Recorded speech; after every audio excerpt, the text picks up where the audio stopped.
చందమామ అందిన రోజు, బృందావని నవ్విన రోజు, తొలి వలపులు చిలికిన రోజు, కులదైవం పలికిన రోజు.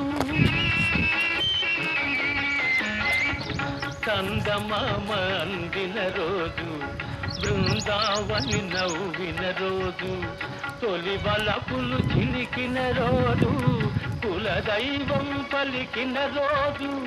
కన్న తల్లి ఆశలన్నీ సన్నజాజులై విరిసిన రోజు, భలే మంచి రోజు, పసందైన రోజు, వసంతాలు పూచే నేటి రోజు. వసంతాలు పూచే నేటి రోజు.